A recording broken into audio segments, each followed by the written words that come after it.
क्यों कुछ लोग financial so called financial experts banks वालों की बात मान के गलत फाइनेंशियल डिसीजन ले लेते हैं, गलत जगह इन्वेस्टमेंट कर लेते हैं। ये सब दिक्कत आती है लैक ऑफ फाइनेंशियल नॉलेज। पता नहीं होता कि वो सामने वाला उसके साथ धोखाधड़ी कर रहा है, या लेंगे कि भाई इस इन्वेस्टमेंट का रिटर्न 110% है, इस इन्वेस्टमेंट का रिटर्न 40% है। वो आपको दिखा देंगे, मैथ्स पूरा करके दिखा देंगे, लेकिन आपको पता नहीं चलेगा कि गड़बड़ का है। और जब आपके पैसे फंस जाएंगे तब आपको पता चलेगा कि भाई गलती कहाँ करी। ये सब आपके साथ ना हो उसके लिए तुमको कुछ फाइनेंशियल टर्म्स पता होनी चाहिए, जैसे CAGR, XIRR, एब्सोल्यूट रिटर्न्स। इस वीडियो में हम जानेंगे इन सभी टर्म्स के बारे में, ताकि आपको रिटर्न्स देख के ये पता लग जाए क्या ये अच्छी इन्वेस्टमेंट है मेरे लिए या नहीं। आपको पता चले कौन सी रिटर्न में क्या चीज, CAGR मैटर करता है, XIR मैटर करता है या एब्सोल्यूट रिटर्न मैटर करता है। अगर मैं तुमसे पूछूं कि एक इन्वेस्टमेंट है उसका रिटर्न है 30 से 40%, तो क्या आप बता सकते हैं वो एक अच्छी इन्वेस्टमेंट है या नहीं? इसका आंसर है डिपेंड करता है। वो डिपेंड करता है, वो 30% एब्सोल्यूट रिटर्न है, CAGR है, XIRR है। तो वीडियो शुरू करते हैं एब्सोल्यूट रिटर्न से। एब्सोल्यूट रिटर्न होता क्या है? सबसे पहले तो एब्सोल्यूट रिटर्न में ना ही तो टाइम पीरियड फिक्स होता है और ना ही आपकी अमाउंट आपने SIP के थ्रू दी है या लमसम दी है, इसका कुछ नहीं पता होता है। एब्सोल्यूट रिटर्न का फॉर्मूला होता है आपकी फाइनल अमाउंट जो है और आप माइनस इनिशियल अमाउंट अपॉन में इनिशियल इनटू 100। इसका फॉर्मूला यहाँ पे आ रहा होगा। एक छोटे से एग्जांपल से शुरू करते हैं। जैसे एक राहुल नाम का बंदा है, उसने 1 लाख रुपए अपने डाले, ठीक है, और उसके 1,30,000 रुपए। एब्सोल्यूट रिटर्न कितना आएगा? तो इसमें हम फाइनल माइनस इनिशियल करेंगे, 1,30,000 माइनस 1 लाख अपॉन में 1 लाख इंटू 100। आंसर आएगा 30%। तो 30% तो अच्छा अमाउंट लग रहा है कि भाई 30% रिटर्न किसका ही आता है आजकल। हमारे बैंक में FD भी 6% देती है, 5% देती है, और वैसे म्यूचुअल फंड्स में 10-12% आता है। ये 30% दे रहा है, पर ये गलत है। एब्सोल्यूट रिटर्न में आपको पता नहीं कितने टाइम पीरियड के लिए, बस हमें आपको पता है कि हमारा जो प्रॉफिट है उसका ये इतना रिटर्न है। एब्सोल्यूट रिटर्न एक अच्छा टाइप ऑफ मेजर नहीं होता रिटर्न्स देखने के लिए। कितने टाइम पीरियड के लिए? वो 1 लाख, राहुल ने 1 लाख रुपए डाले थे और वे 1,30,000 हुए, वे कितने टाइम पीरियड में हुए? 10 साल में, 5 साल में, 1 साल में, या फिर वो कितना टाइम उसने लिया? और दूसरा कि वे उसने 1 लाख एक साथ डाले थे या फिर SIP करके 10-10, 20-20 हजार करके डाले थे। उसके लिए आता है नेक्स्ट टर्म एक CAGR होता है कंपाउंड एनुअल ग्रोथ। CAGR में क्या होता है? इसमें एक आप लमसम अमाउंट डालते हैं, जैसे कि मैंने डाले 1 लाख रुपए और वो बन गए 1,30,000 रुपए 5 साल के टाइम में। समझे? मैंने 1 लाख रुपए आज डाल दिए और वो 5 साल में 1,30,000 रुपए हो गए।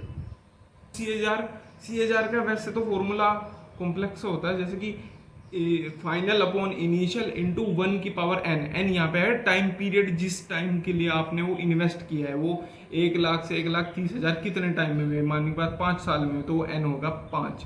तो फाइनल अपॉन इनिशियल की power 1 minus n, 1 upon n minus 1। ये एक्सेल में बस इजिकल्स टू CAGR डालना पड़ता है, वो अपने आप कैलकुलेट कर देता है। आजकल कौन फॉर्मूले लगाएगा? सीधा गूगल पे सर्च करेंगे या फिर एक्सेल में डाल के देख लेंगे। तो इसमें क्या पता चला? इसमें हमने जो 1 लाख से 1,30,000 डाले थे, तो हम एज्यूम करते हैं कि वो हमने डाले थे 5 साल के लिए। तो अब जब आप कैलकुलेट करोगे तो आपका लगभग आएगा 5% रिटर्न आएगा। 5% आपकी एनुअली एक्चुअली में 5% से बड़ी है। तो इतना रिटर्न तो हमारा FD भी दे देता है। तो वो जो आपने पीछे सुनी थी वो था एब्सोल्यूट रिटर्न 30%। सेम अमाउंट के लिए 1 लाख से 1,30,000 हो गए, तब उसने 30% दिखाया। वो हमको लगेगा कि भाई, हमको अट्रैक्ट करेगा कि यार 30% बहुत अच्छा रिटर्न है, लेकिन एक्चुअली में क्या वो FD जितना ही है, FD से भी नीचे है।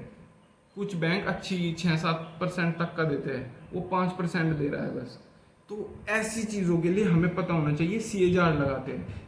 इसमें CAGR में दिक्कत क्या है, इसकी लिमिटेशंस क्या है? एक्चुअली होता क्या है, CAGR में आप लमसम अमाउंट लगाते हो कि जैसे मैंने 1 लाख रुपए लगा दिए 5 साल 10 साल के लिए, ना मैं उसमें से निकालूंगा ना मैं उसमें डालूंगा। पर क्या एक्चुअली में, क्या रियलिटी में असली इन्वेस्टर ऐसा करता है? वो क्या करता है? कभी 10,000 डाल देगा, कभी 5,000 डालेगा, कभी नहीं डालेगा, कुछ फाइनेंशियल प्रॉब्लम आ गई तो।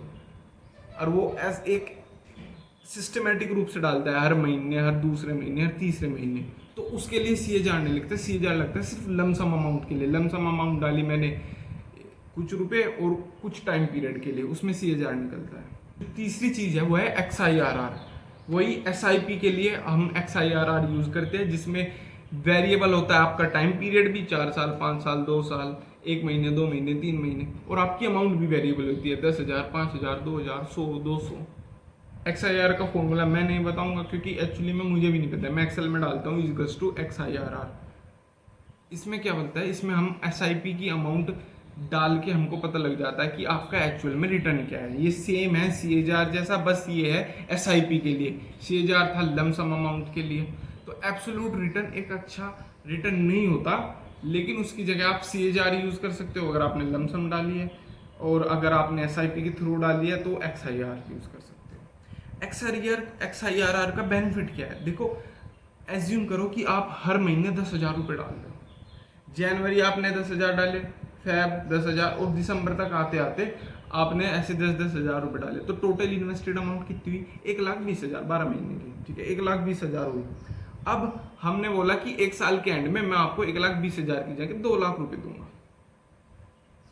तो जो पहला 10,000 था वो पूरे 11 महीने के लिए इन्वेस्टेड रहा, फिर अगला 10,000 वो 10 महीने के लिए, और जो दिसंबर में आपने 10,000 डाला था वो 1 महीने के लिए इन्वेस्टेड का। तो क्या एब्सोल्यूट रिटर्न, जिसमें हम ये करते हैं कि final minus initial upon initial into 100, यानी 2 lakh minus 1,20,000 upon 1 lakh into 100, क्या वो इसके लिए सही मेजर रहेगा नापने के लिए, या फिर आपके लिए XIRR सही रहेगा? क्यों?